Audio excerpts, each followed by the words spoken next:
My name's Emma, and I used to be a figure skating coach before my life took a completely different direction. I spent most of my days at the rink, either gliding on ice or teaching kids how to balance on their skates without falling. It was a regular Tuesday morning when I first met Jack. He was clearly out of his element, gripping the railing like it was his lifeline, while his niece Sophie, who was about 7, zipped around him, laughing.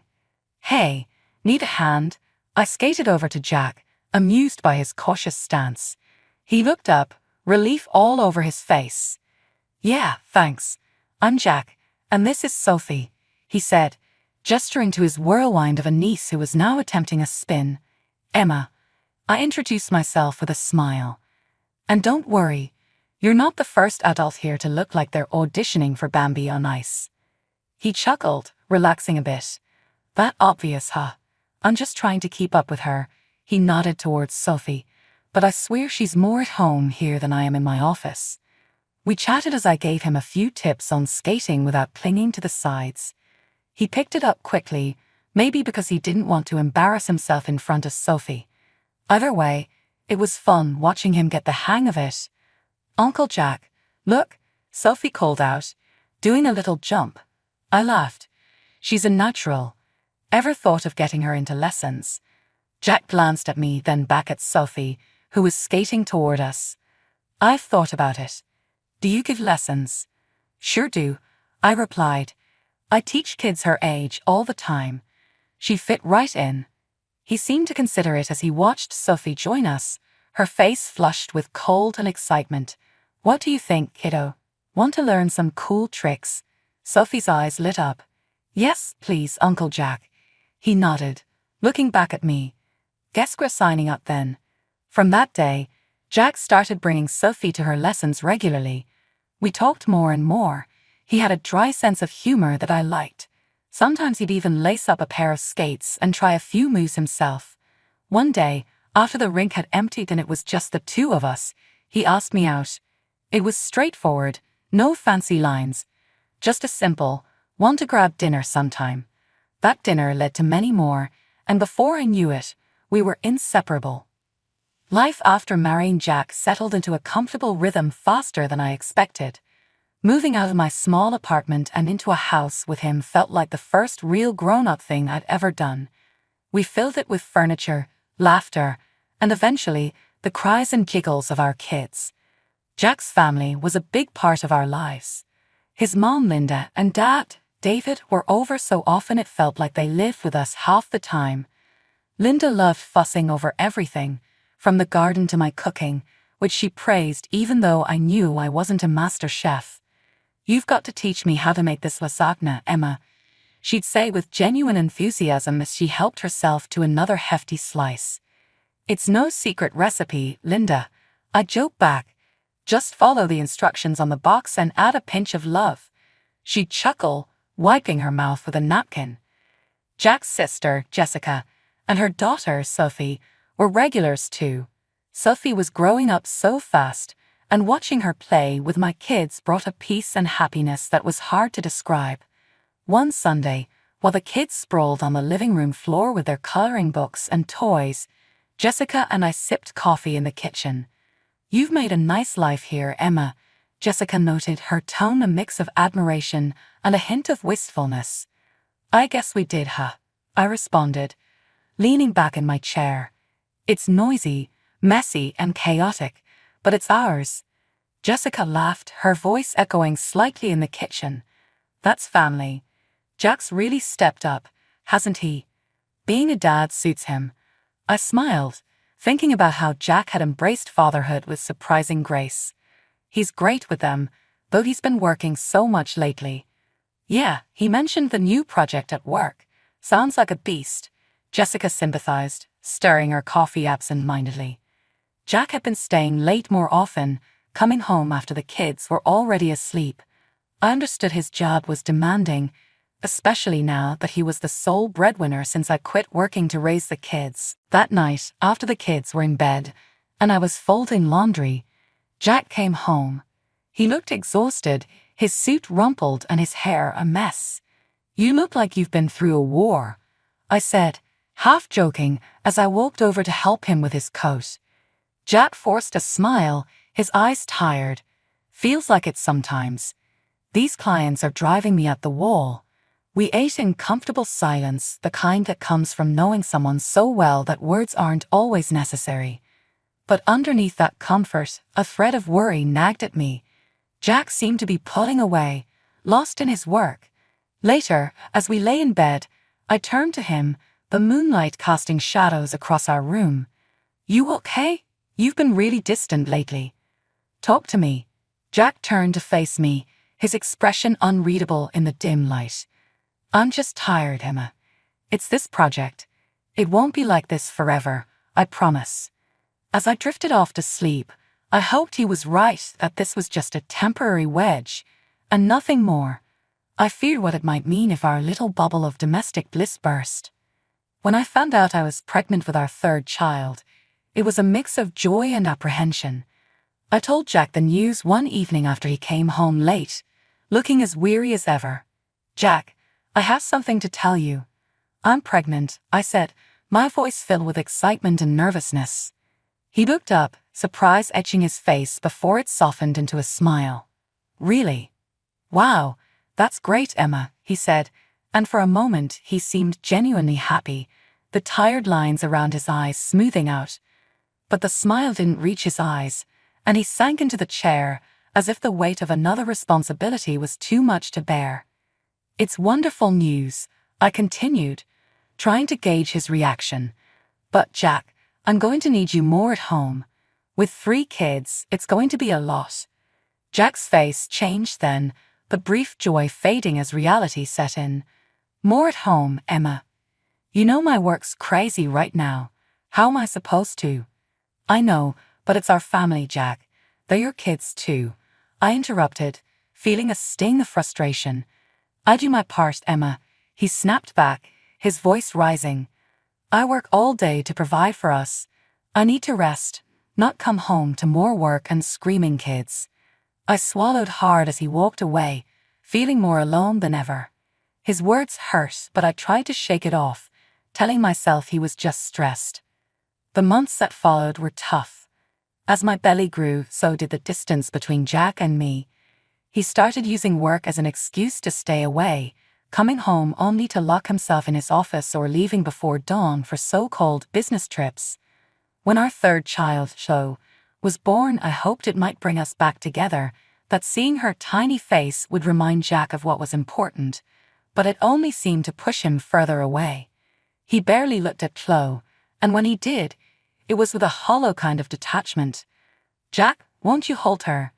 I asked one evening when he was actually home. I held Chloe out to him, her little eyes blinking sleepily. Jack glanced at her, then back at his phone. "I've got to take this call," he said, turning away. It felt like a punch to the gut.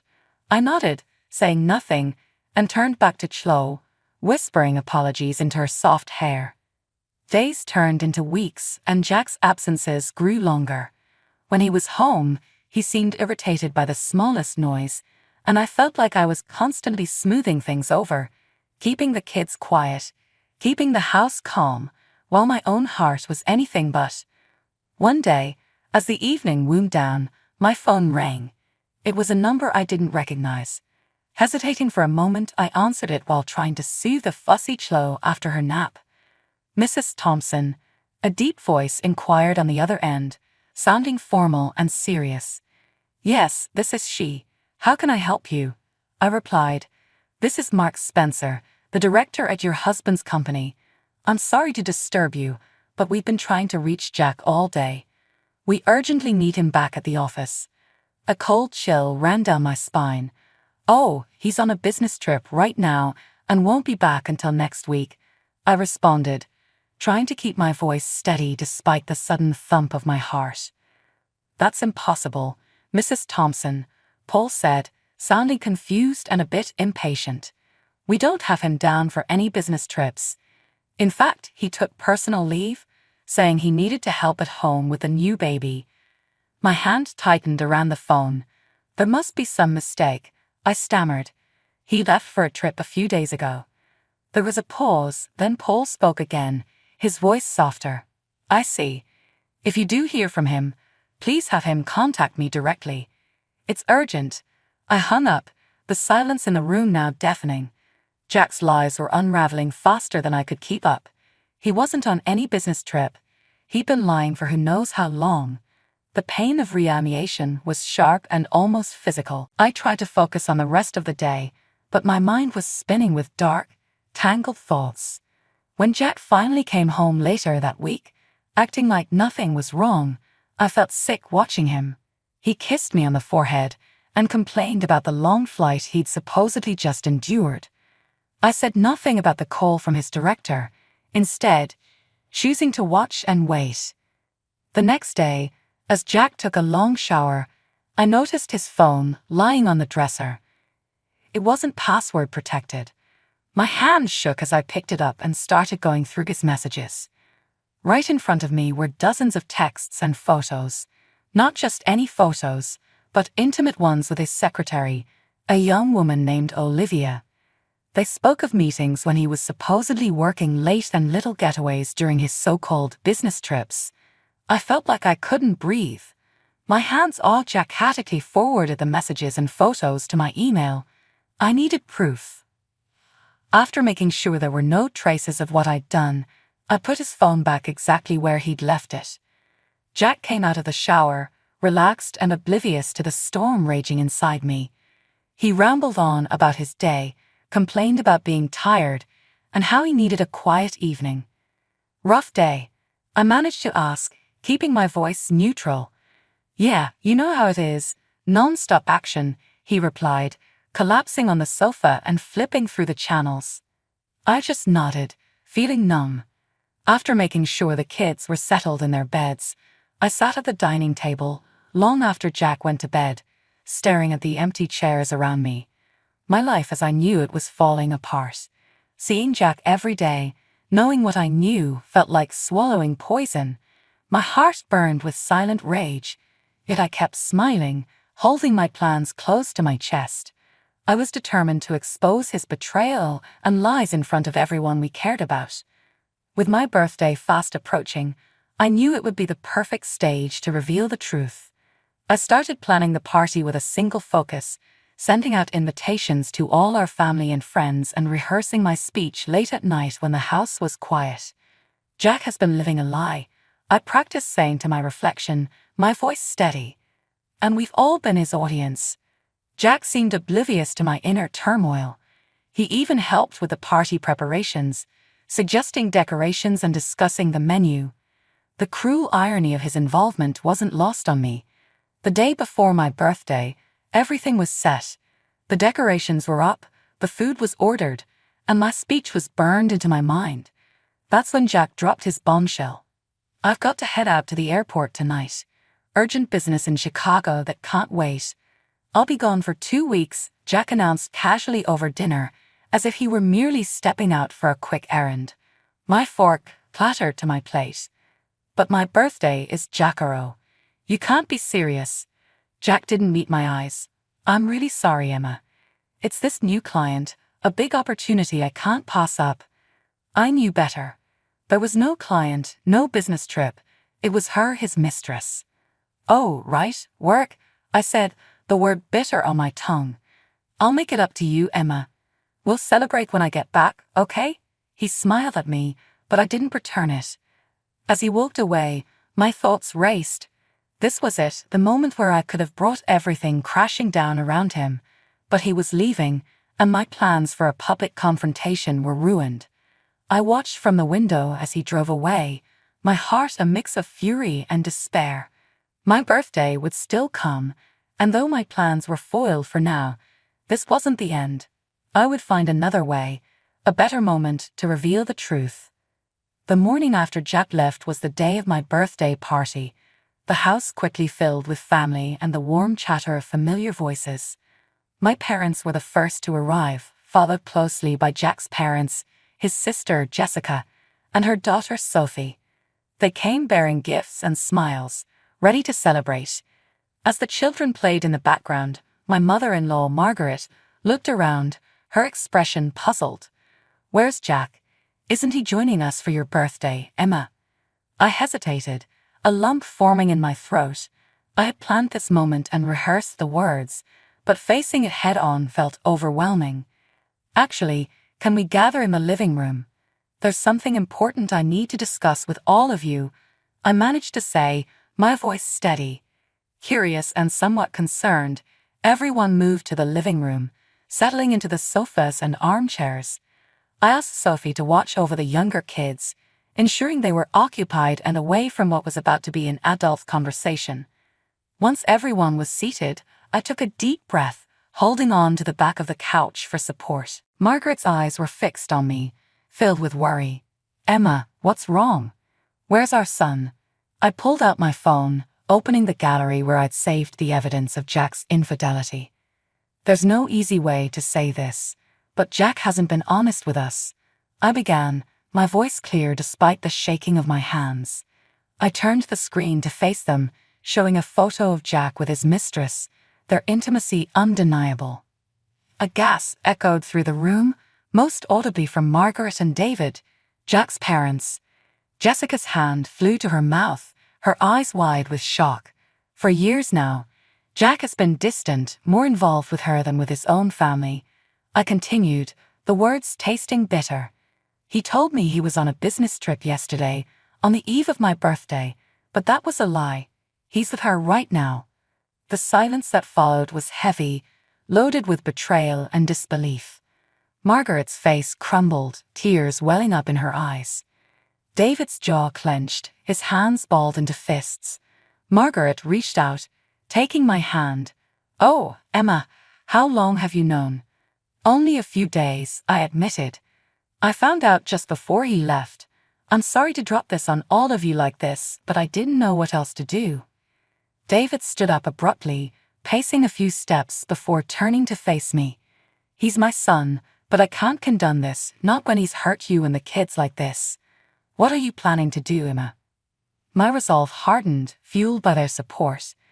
I'm planning to file for divorce. I can't be with someone who has so little regard for his family. The room fell silent as everyone processed the bombshell I had just dropped. Then, one by one, they began to express their support. If that's your decision, you have our full support, Emma. You and the kids are our family too, David said firmly, his voice rough with emotion.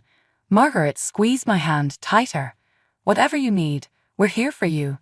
I'm so sorry our son caused you this pain. Jessica came over and hugged me. We're with you, Emma, all the way.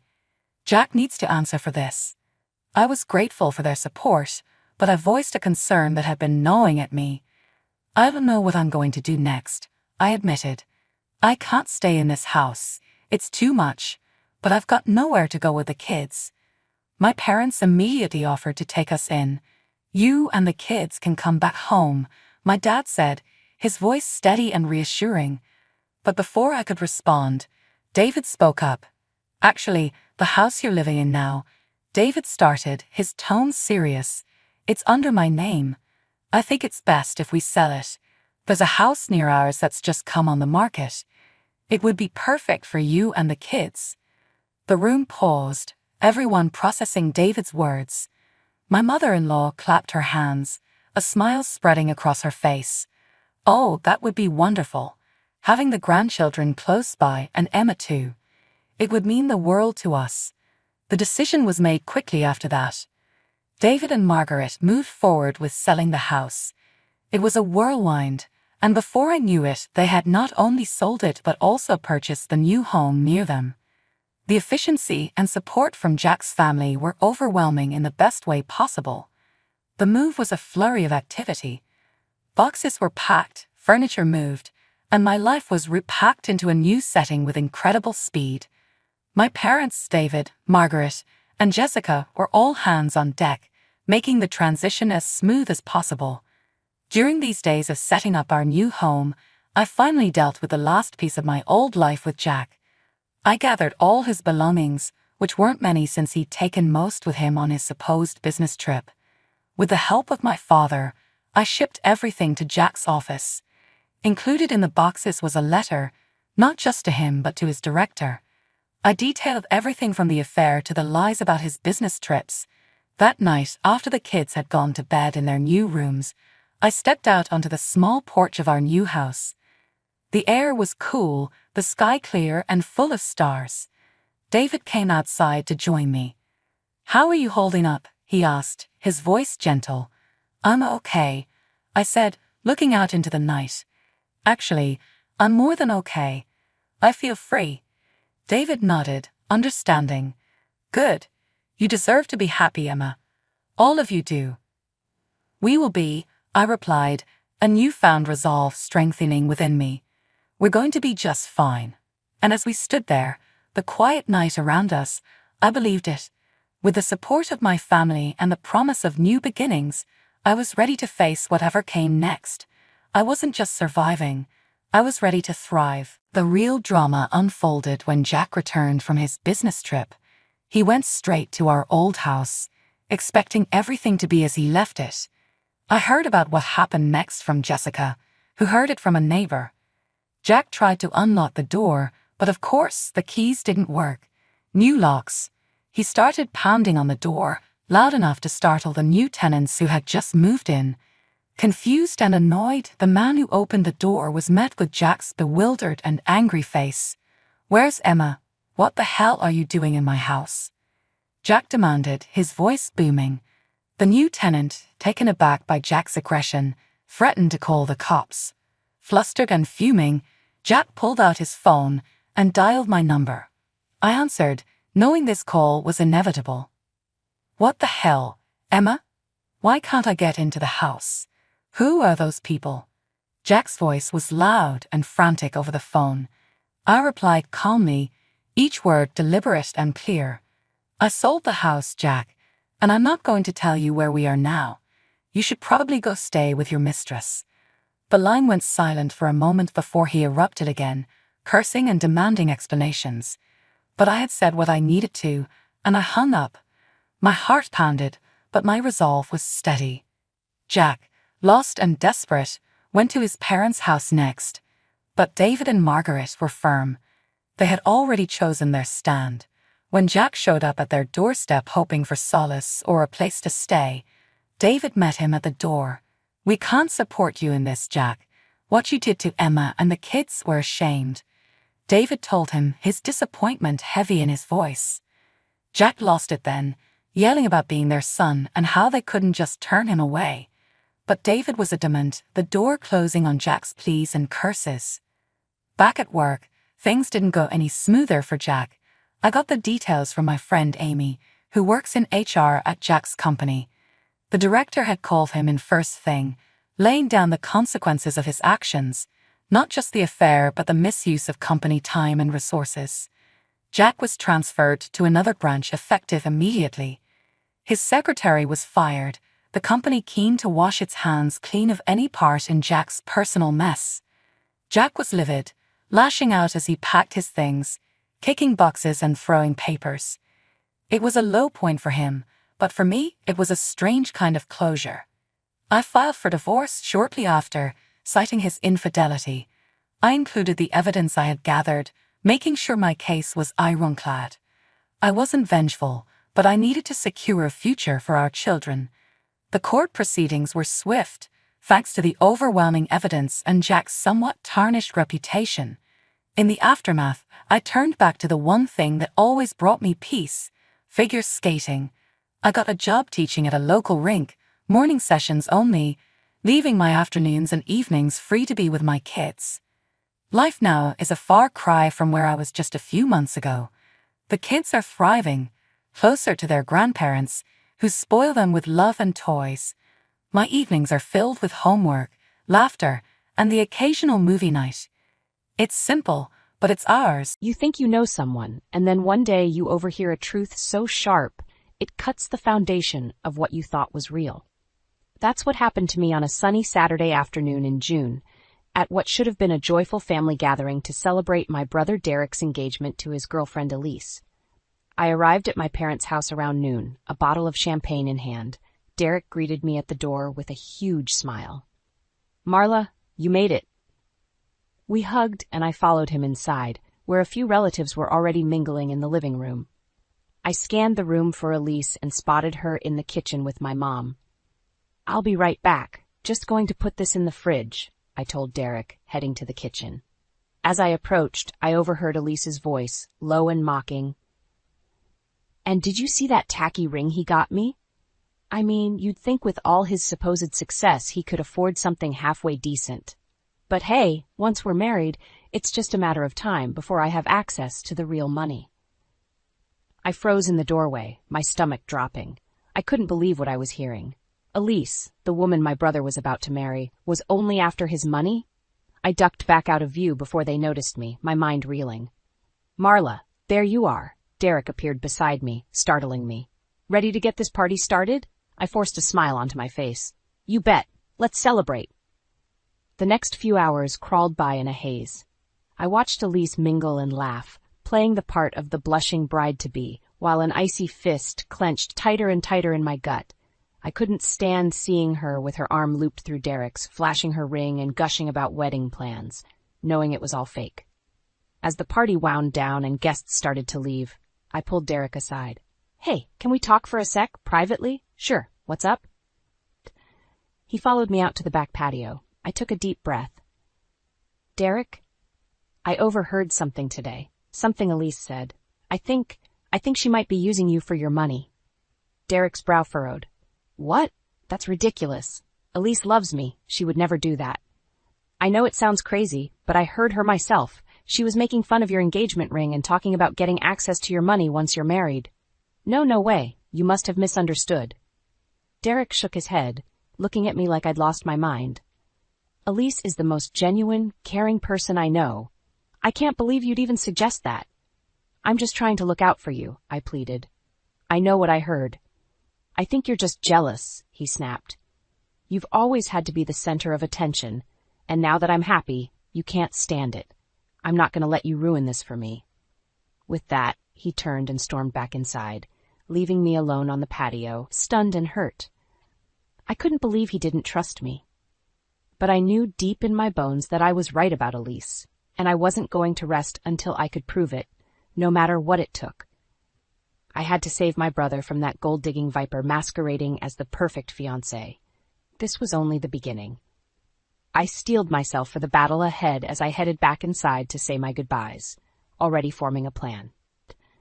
After the disastrous confrontation with Derek at the engagement party, I spent a sleepless night tossing and turning, Elise's mocking words echoing in my head. I couldn't shake the feeling that my brother was walking blindly into a trap, and it was up to me to save him. The next morning, I called up my old friend Jenna, who worked as a private investigator. "Jenna, I need your help. It's about Derek's fiancée, Elise. I think she's bad news." "Okay, slow down," Jenna said. "What makes you think that?" I recounted what I'd overheard at the party. "I tried to warn Derek, but he wouldn't listen. He thinks I'm just jealous. But I know what I heard, Jenna. She's using him."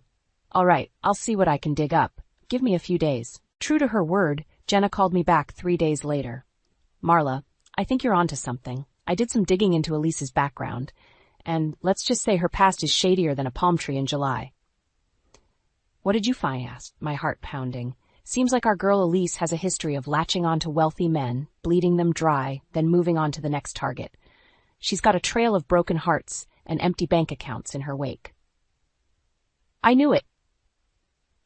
I felt a surge of vindication, quickly followed by a chill of fear for my brother. "Jenna, I need hard evidence to convince Derek. Can you put together a report?"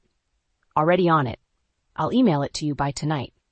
Armed with Jenna's dossier, I called Derek and asked to meet for coffee the next day. He agreed, albeit reluctantly. We met at a quiet cafe near his office. I slid the folder across the table to him. "Derek, I know you think I'm just being a jealous sister, but please hear me out. Jenna did some digging on Elise, and it's not good." Derek's jaw clenched as he flipped through the pages, his eyes scanning the damning evidence. Bank statements, court records, testimonials from jilted exes. It painted a clear picture of Elise as a manipulative, gold-digging con artist. This can't be real," Derek muttered, but I could see the doubt creeping into his eyes. "I'm so sorry, Derek. I know this must be hard to see, but you had to know the truth about her." He slammed the folder shut. I need to think, he said abruptly, standing up. Don't tell anyone about this, okay? I need to figure out what to do. I watched him go, feeling a mix of relief and apprehension. I knew I'd done the right thing, but I also knew this was far from over. 2 days later, I got a text from Derek. You were right, confronted Elise. Wedding's off. I owe you an apology. I breathed a sigh of relief, but it was short-lived. That evening, I got a call from an unknown number. You think you're so clever, don't you? Elise's voice was cold with fury. You just couldn't keep your nose out of it. Derek deserved to know the truth about you, I shot back. You're nothing but a lying, manipulative... Shut up, she hissed. You have no idea who you're messing with, you pathetic busybody. I have powerful friends, and I'll make you regret the day you crossed me. This isn't over. The line went dead, and I sat frozen, my heart racing. What had I gotten myself into? But I couldn't back down now. I had to see this through, for Derek's sake. Elise wanted a fight? Bring it on. Elise's threat hung over me like a dark cloud in the days that followed. I jumped at every unfamiliar noise, checked over my shoulder constantly, and had trouble sleeping. But I tried to push through the fear and focus on being there for Derek. He was devastated by Elise's betrayal, but he put on a brave face.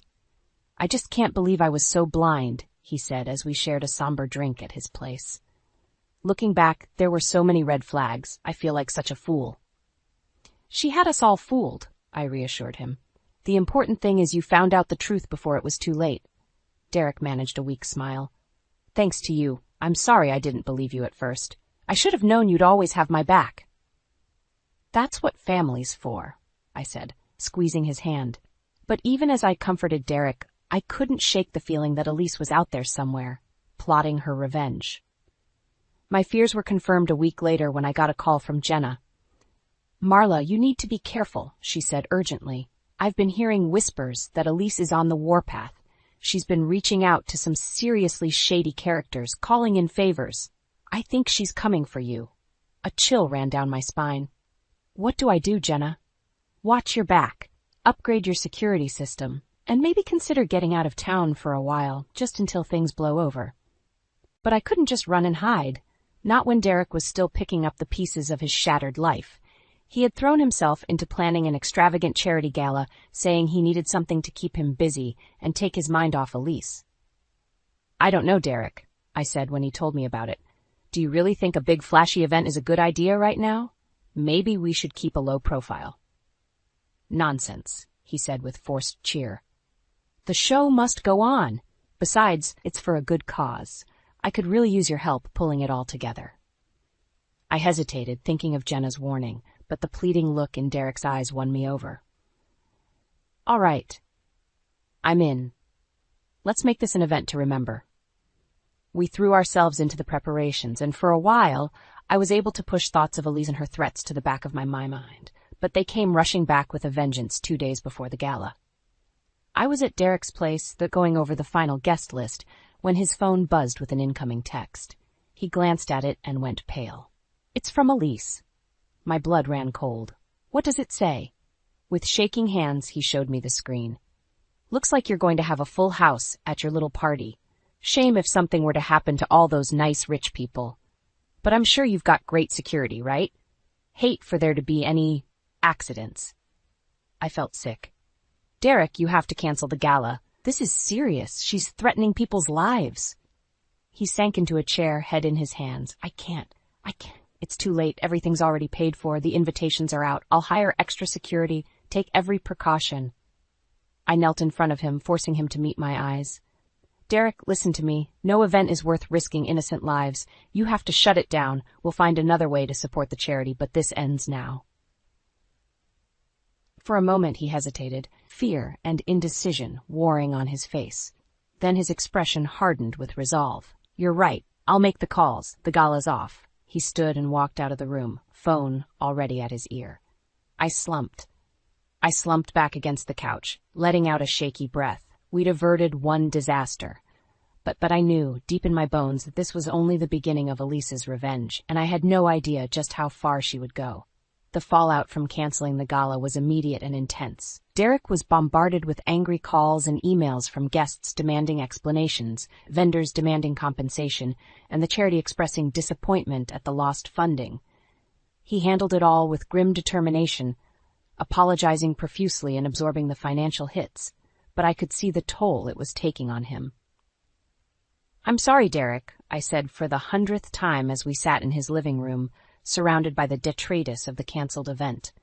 Unused invitations, seating charts, catering menus. "I know how much this meant to you." He shook his head warily.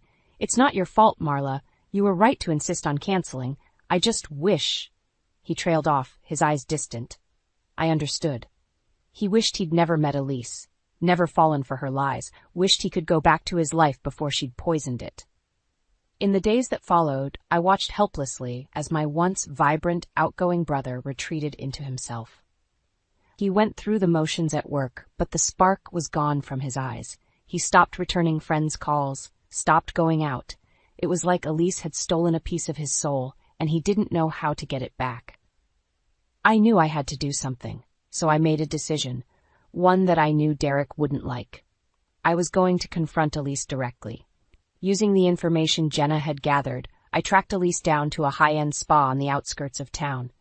I staked out the parking lot, and when I saw her emerging, I stepped out of my car and blocked her path. "We need to talk," I said, my voice hard. Elise looked me up and down with a sneer. Well, if it isn't the meddling sister, what do you want?" "I want you to leave my brother alone. Stop threatening him. Stop trying to ruin his life. Just walk away." She laughed, a cold, mirthless sound. "Oh, sweetie, you have no idea who you're dealing with, do you? You think you can just order me around like one of your little office lackeys?" She stepped closer, her eyes glinting with malice. "I will destroy you. I will take everything and everyone you love, starting with your precious brother, and I will burn it all to the ground, and there's not a damn thing you can do to stop me." My hands clenched into fists at my sides. "You're wrong. Derek knows what you are now. He's done with you." "Is that so? Then why has he been calling me, begging me to take him back?" My heart stopped. "You're lying." Elise held up her phone, showing me her call log. Derek's name, over and over. Poor thing is so broken up about losing me. It's only a matter of time before he comes crawling back.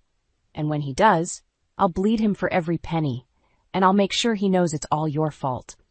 Red rage clouded my vision. Before I knew what I was doing, I lashed out, slapping the phone from her hand. It clattered to the pavement, the screen shattering. Elise's eyes burned with fury. "You'll pay for that, you bitch," she hissed, lunging for me. I braced myself, but before she could make contact, a voice rang out. "That's enough." We both turned to see Jenna striding toward us, a fierce expression on her face. "Elise Stanton, I'm placing you under citizen's arrest for extortion, threats, and multiple counts of fraud." Elise gaped at her. "You can't do that."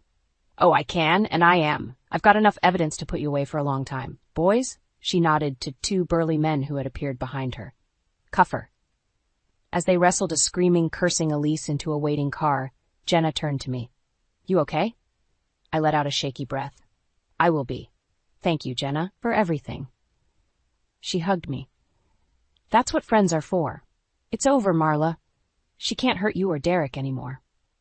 I wanted to believe her, but as I watched the car carry Elise away, I couldn't shake the feeling that this was far from the end. If anything, the real battle was just beginning. Elise's arrest should have been the end of it, but deep down I knew better. Someone as manipulative and well-connected as her wouldn't go down without a fight. And I was right. Less than 24 hours after Jenna had taken her into custody, I got a call. "She's out," Jenna said without preamble. Somehow made bail. My blood turned to ice in my veins. "How is that possible? I thought you said the evidence against her was airtight." "It is," Jenna said grimly, "but seems she's got friends in high places. Some hotshot lawyer swooped in, greased some palms. I'm sorry, Marla. I thought we had her." I took a deep, steadying breath. "It's not your fault, Jenna. You did everything you could. This just means we have to be extra careful.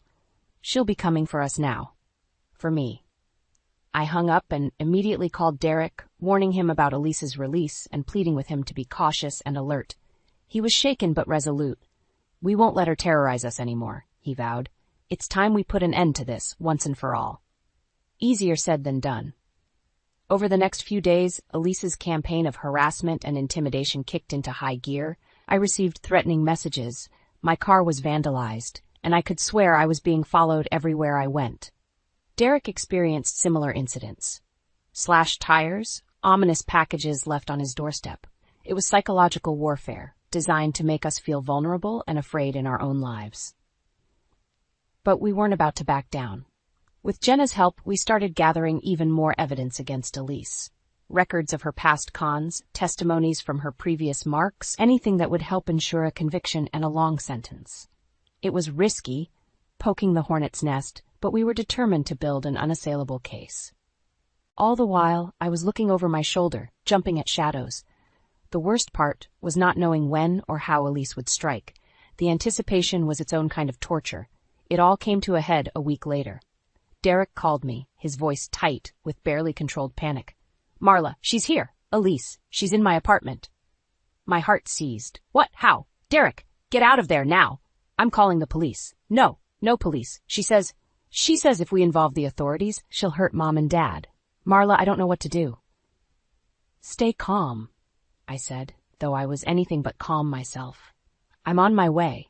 Just keep her talking, okay? Don't let her do anything rash." I broke every speed limit racing to Derek's place, all the while trying to come up with a plan.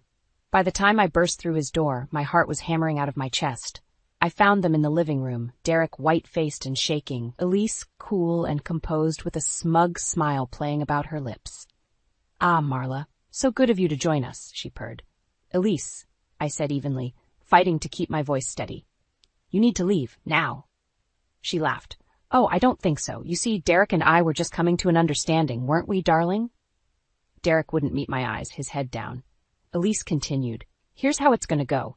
You two are going to drop this little crusade against me. All the evidence, all the witnesses. It all disappears. And in return, I'll let your family live in peace. Refuse. And well, I can't be held responsible for what might happen to poor, sweet Mom and Dad."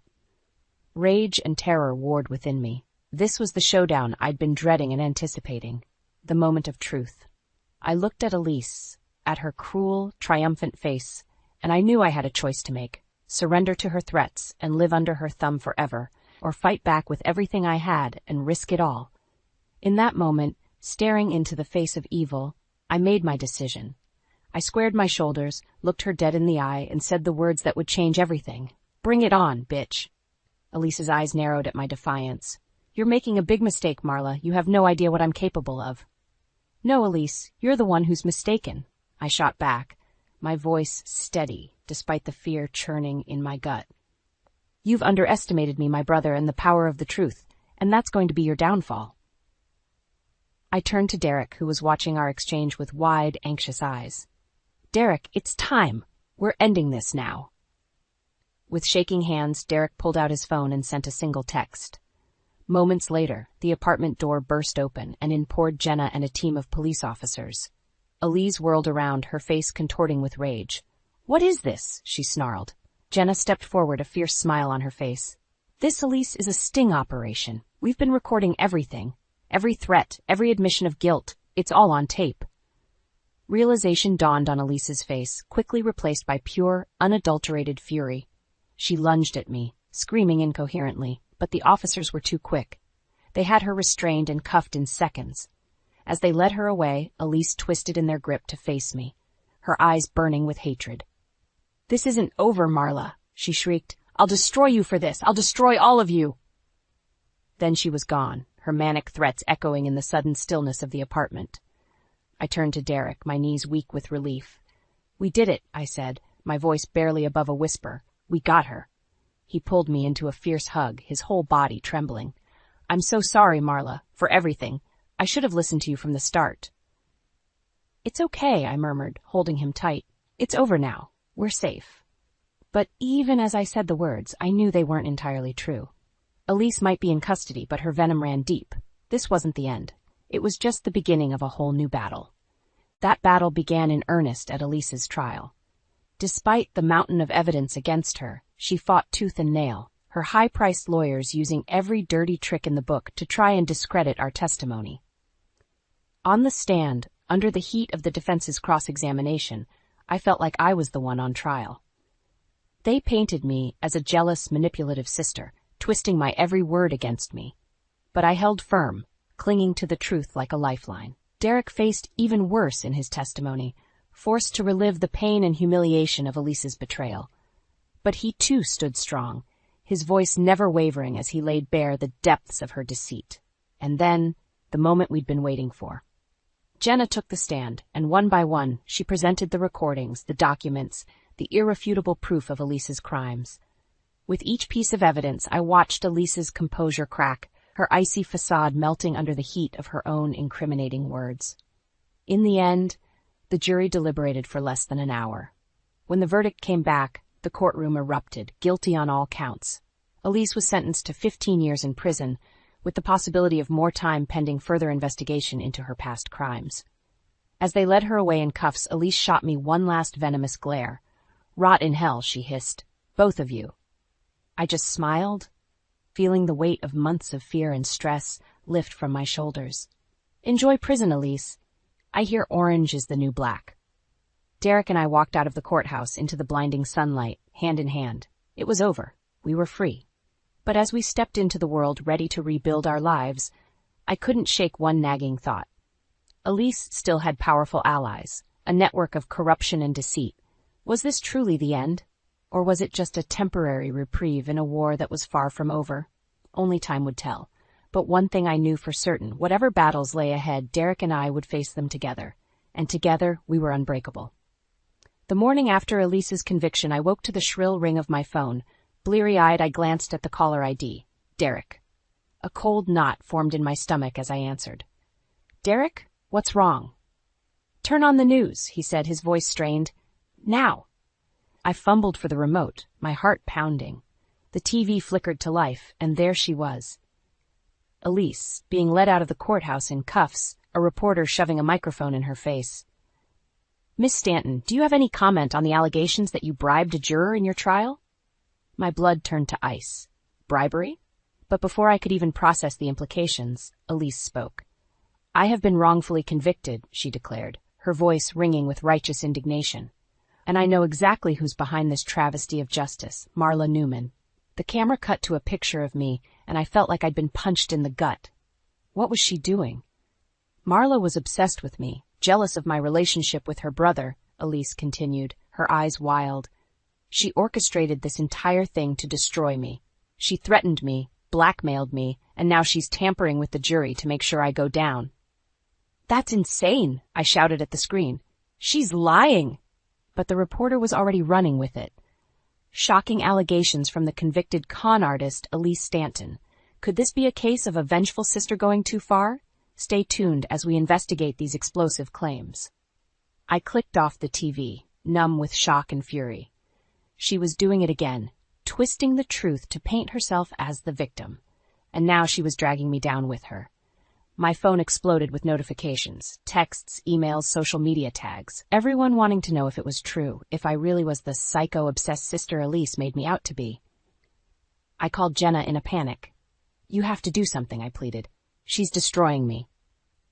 Jenna was already on it. "We'll counter her lies with the truth," she assured me. "I've got your back, Marla. We all do." But the damage was done. Over the next few days, despite Jenna's efforts, the media latched onto Elise's narrative. Every mistake I'd ever made, every flaw and imperfection was dredged up and put on display. My life became a waking nightmare of harassment and accusations. Even Derek began to doubt.